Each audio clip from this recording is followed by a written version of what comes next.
Hi hello, ഒരു wedding ബ്ലൗസിൻ്റെ work കിട്ടിയിട്ടുണ്ടായിരുന്നു കേട്ടോ. ഹാൻഡ് വർക്ക് ചെയ്യാൻ വേണ്ടിയിട്ടാണ്. അപ്പോൾ അതിന് വേണ്ടിയിട്ടുള്ള സാധനം വാങ്ങാൻ വേണ്ടിയിട്ട് ഞാനും ലക്ഷ്മോളും കൂടി പോകാണ് കേട്ടോ. ഹസ്ബൻഡ് വേറെ വഴിക്ക് പോയതാണ്, അതുകൊണ്ട് ഹസ്ബൻഡിന് കിട്ടിയില്ല. അപ്പോൾ ഞങ്ങൾ തന്നെ ബസ്സിന് പോകാമെന്ന് വിചാരിച്ച്. ഇതാണ് കേട്ടോ നമ്മളെ വഴിയാണ്. ഇതൊക്കെ ഭയങ്കര കുത്തനുള്ള ഇറക്കാണ് കേട്ടോ. ആദ്യമായിട്ടൊക്കെ വരുന്നവർ അറിയൂ എന്തൊരു കയറ്റാണിത് എന്ന് പറയലുണ്ട്.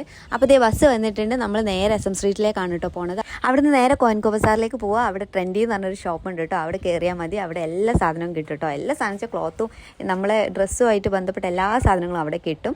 അപ്പോൾ ഞാൻ അവിടെ നിന്നാണ് എല്ലാ സാധനവും വാങ്ങൽ. ഒന്നാമത്തെ കാര്യം, ഞാൻ അവിടുത്തെ ബൊട്ടിക്കിൽ വർക്ക് ചെയ്തിട്ടുണ്ടായിരുന്നു ഡിസൈനറായിട്ട്. അപ്പോൾ എനിക്ക് ആവശ്യമുള്ള സാധനങ്ങളൊക്കെ കിട്ടിയിട്ടുണ്ട് കേട്ടോ. ഒരു സാധനത്തിനായിരുന്നു കുറച്ച് കൺഫ്യൂഷൻ വന്നത്. കാരണം ആര്യ വർക്കിൻ്റെ സൂചിയായിരുന്നു. എൻ്റെ കയ്യിൽ 3 വർഷമായിട്ട് യൂസ് ചെയ്യുന്ന ഒരു സൂചി ഉണ്ടായിരുന്നു കേട്ടോ. അത് ഞാൻ ഹ്യൂ എന്ന് പറഞ്ഞൊരു ബൊട്ടിക്കിൽ വർക്ക് ചെയ്ത സമയത്ത് അവിടുത്തെ ബായി എനിക്ക് ഫ്രീ ആയിട്ട് തന്നതായിരുന്നു. പക്ഷേ അത് എൻ്റെ അടുത്ത് മിസ്സായിപ്പോയി. അതെൻ്റെ ലക്കിയായിരുന്നു കേട്ടോ. പക്ഷേ എനിക്കിപ്പോൾ കിട്ടിയ സൂചി എന്ന് പറഞ്ഞാൽ എനിക്ക് അത്ര തൃപ്തിയില്ല. എന്തായാലും ഇതാണ് ഫൈനൽ ലുക്ക്. ഒക്കെ ചെയ്ത് കഴിഞ്ഞിട്ടുണ്ട്.